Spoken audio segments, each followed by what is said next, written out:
amiga, meu amigo, o blog da cidadania está chegando a 500 mil de inscritos. Falta pouquíssimo. Inscreva-se no canal, acione o sininho das notificações e deixe o seu like.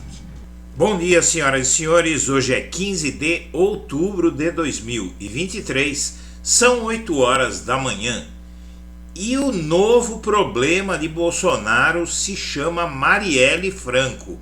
A Polícia Federal avisa que está avançando em investigação sobre o mandante da morte de Marielle. Está avançando a investigação da Polícia Federal para chegar ao mandante do assassinato de Marielle. E esse caso atinge em particular uma certa família carioca. De um interlocutor dos chefes da investigação, a confiança deles é grande. Note-se que a Polícia Federal tem, nesse caso, Marielle, uma das mais fortes suspeitas contra Bolsonaro por uma razão muito simples. Ela era um dos maiores desafios e desafetos da família no Rio de Janeiro antes de morrer. E a operação de guerra para impedir que seja conhecido o assassino de Marielle, toda a manipulação da polícia do Rio de Janeiro, do Ministério Público do Rio de Janeiro, para impedir uma investigação mais profunda da morte da vereadora, que já se tornou um personagem histórico no Brasil, envolve a família. Vem aí, talvez, provavelmente, possivelmente, a maior preocupação e a maior bomba contra Bolsonaro desde que ele deixou a presidência da República. E assessores usavam o ministro do STF como Rivotril para acalmar Bolsonaro. Na verdade, o que acontece nesse caso aí é o seguinte: todo mundo se lembra que o Eduardo Bolsonaro gravou um vídeo antes da posse do Bolsonaro em 2019, dizendo que um cabo e um soldado seriam suficientes para fechar o Supremo Tribunal Federal.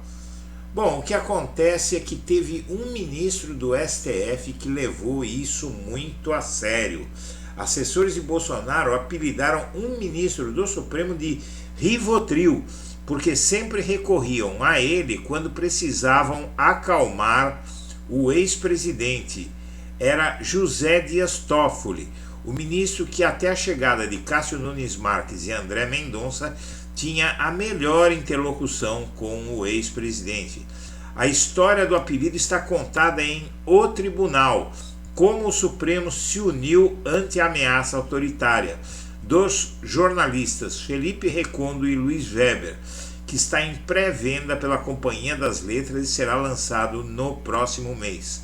O livro conta que Toffoli intencionalmente se aproximou de Bolsonaro porque anteviu que precisaria de um canal de diálogo para conseguir jogar água na fervura do Planalto. E segundo esse livro, o Toffoli, de quem muita gente não gosta, pode ter sido um dos fatores que impediu que Bolsonaro desse um golpe logo no comecinho do seu mandato, quando ele estava mais forte.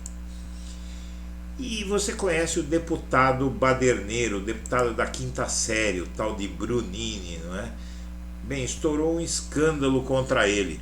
Conhecido por arrumar confusões nas sessões da CPI, o deputado Abílio Brunini, do PL do Mato Grosso, aluga Jeep, Compass, Chevrolet Tracker, carros caríssimos, e gasta uma fortuna com esses aluguéis.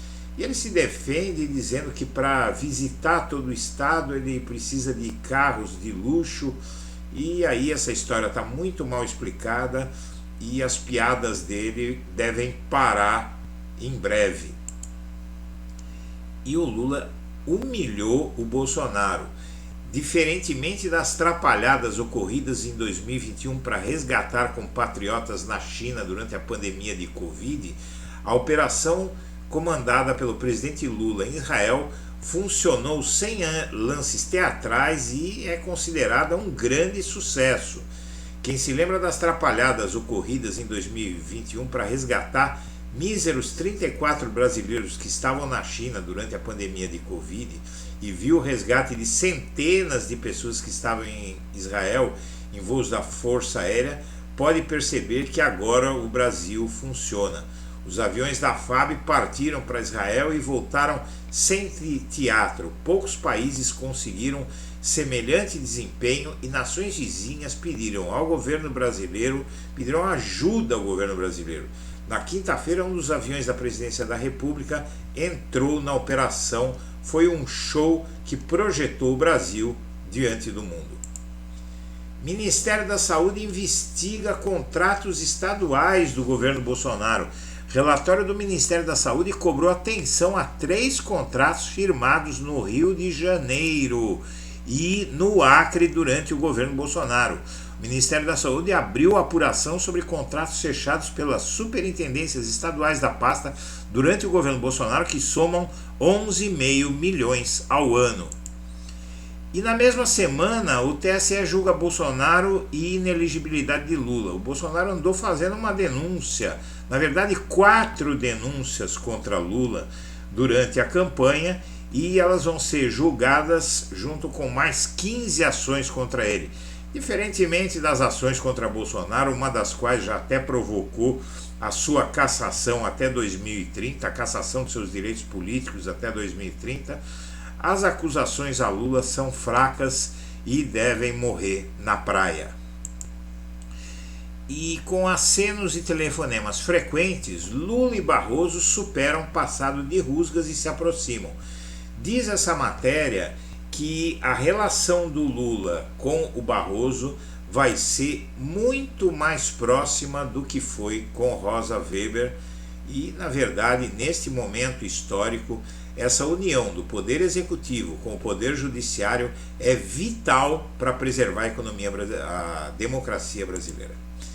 E o Carlos Bolsonaro vai à justiça para reaver porte de arma porque a Polícia Federal desarmou o filho 01, talvez o mais agressivo dos 3 filhos de Bolsonaro que estão na política. E o Sérgio Moro, ele está se aproximando cada vez mais da extrema direita e comprando pauta de costumes, aborto, todas essas pautas para tentar se salvar da cassação que vem aí. E no dia 16 de novembro, esse sorrisinho vai sair da boca desses dois. Morre Dom Mauro Morelli, o último dos bispos vermelhos que lutaram contra a ditadura militar.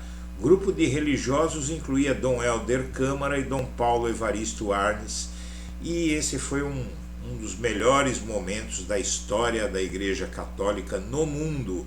Igreja Católica que tanta coisa fez de errado ao longo da história, foi um bastião na luta contra a ditadura durante os anos de chumbo. Bancada do PSD já trata deputado como sucessor de Lira na Câmara. A situação não é muito boa na Câmara dos Deputados, porque o sucessor de Lira pode ser, existe o risco de ser Marcos Pereira, do Republicanos, que é, na verdade, ligado à Igreja Universal, e Elmar Nascimento, do União Brasil, que é um bolsonarista ferrenho.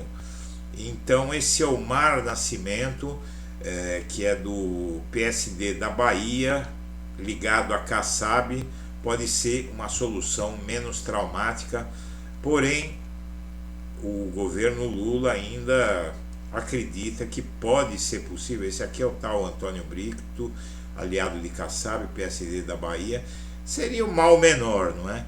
Esse aqui o Otto Alencar, um senador muito bom do PSD, um dos poucos bons senadores do PSD, teve uma forte atuação na CPI da Covid, mas a situação na Câmara continua complicada. E a guerra em Israel vira munição para a oposição atacar o governo Lula, e o governo prepara uma estratégia no Congresso. Integrantes do PL de Bolsonaro, e outros parlamentares fazem requerimentos para convocar ministros, acusando o governo de apoiar o Hamas, e o governo tem um discurso pronto aí de que está seguindo a determinação da ONU sobre quais países são terroristas, quais movimentos são terroristas, quais não são, e essa seria a razão para não chamar oficialmente o Hamas de terrorista. A situação muito delicada, porque a força política de Israel no Brasil, no mundo, na verdade, é muito grande. Eles são muito ricos, têm muita influência, e então realmente aqui no Brasil a mídia ainda está apoiando Israel e formou uma maioria avassaladora. E para o governo esse é um momento muito complicado, vai ter que ter muito tato para lidar com isso, porque também existe possibilidade de grande desgaste à esquerda e à direita, e o Lula, como sempre, fazendo mágica e se equilibrando entre dois extremos. Senhoras e senhores, nós agradecemos a atenção e estaremos de volta a qualquer momento em edição extraordinária.